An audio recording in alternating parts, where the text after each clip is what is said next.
el regreso al trabajo, a la normalidad del mundo empresarial de los enfermos de COVID-19, de aquellas personas que hemos estado cerca, por supuesto, de todo lo que concierne a este virus. Ese es el tema que vamos a abordar ahora con el especialista en medicina de empresa, medicina del trabajo, el doctor Alejandro Fernández Montero. Es doctor en la Clínica Universidad de Navarra y nos acompaña. ¿Qué tal, doctor? Bienvenido, buenas tardes.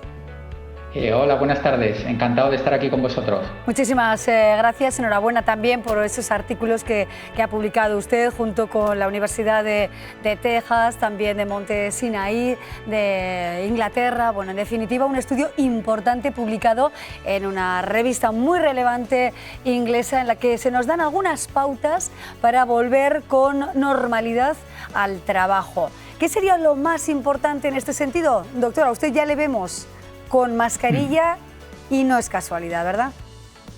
Efectivamente, de hecho quería dejar la mascarilla puesta porque realmente estoy mis 8 horas de trabajo con la mascarilla puesta, ¿no? Es fundamental para parar la transmisión de la enfermedad, las medidas de protección, de prevención primaria, como es la mascarilla, como es el distanciamiento social. He visto que algún contertulio también hablaba antes de esto y lo tenemos que tener muy en cuenta, ¿no? Así es, atención por tanto, nada de decir que nos da calor, que nos molesta, sino que tenemos que adaptarla a nuestro día a día como si fuera un elemento más de nuestro vestuario y en este caso más que importante, ¿no? Doctor, la vuelta al trabajo en una situación de rebrote, de repunte, estamos todavía en un momento de dificultad, ¿no? De anormalidad a pesar de la vuelta a la normalidad.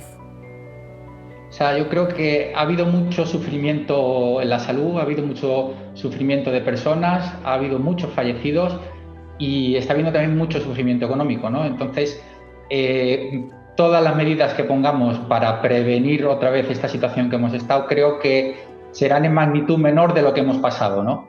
Entonces, para facilitar esta reincorporación al trabajo de los enfermos que han tenido COVID, es principal por la parte de los médicos establecer esta fase de final de enfermedad, esta fase donde el trabajador se pueda incorporar o reincorporar a su trabajo de forma segura para él y sin contagiar a terceras personas. Así es, importante la información, ¿no? Transmitir seguridad también en este sentido en el entorno laboral. ¿Podemos o debemos pedir a nuestras empresas toda la información para de alguna manera volver a la calma en unas circunstancias de no ansiedad, de no estrés, de no miedo, ¿no? Ya han demostrado numerosos países que pueden estar abiertos, funcionar, que funcionen sus economías y a la vez estar seguros frente al COVID, ¿no? Ha habido países que han mantenido un estado de abierto y no han tenido más enfermos que nosotros, que es totalmente posible. Claro, la forma de organizar el trabajo también ha cambiado de forma muy notable, con una apuesta clara, imprescindible, ¿no? Y necesaria en muchos casos por el teletrabajo. Una fórmula que se va a mantener, cree que ha sido óptima, que de alguna manera nos protege a todos de una tragedia de dimensiones similares o mayores. Sí, una prevención primaria para el COVID es la no exposición con otras personas que tengan la enfermedad, ¿no? Entonces, el teletrabajo claramente previene de esa exposición, ¿no?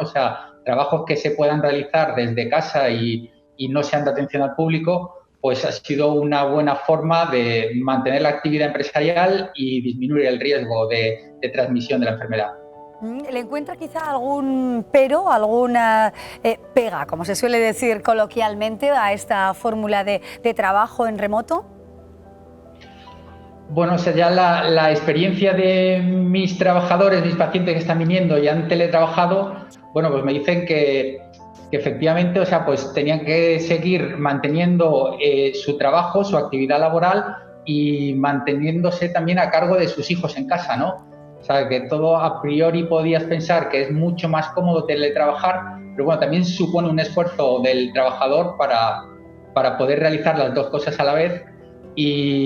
Pero en general la gente llega que han estado bien los hijos, que con los hijos se han comportado, que han podido trabajar bien, y que han llegado a hacer su trabajo en estas circunstancias que también tenían que hacer mucho, ¿no? Claro, seguramente es momento también para reajustar algunas cuestiones en las diferentes empresas, en los distintos sectores, para dar cabida a las distintas fórmulas actuales de trabajo. Otra cuestión importante, doctor, las pruebas PCR para evitar un desastre de salud pública. Apuesta por la insistencia en hacer pruebas de esta naturaleza, que nos haga una foto diagnóstica de cómo estamos.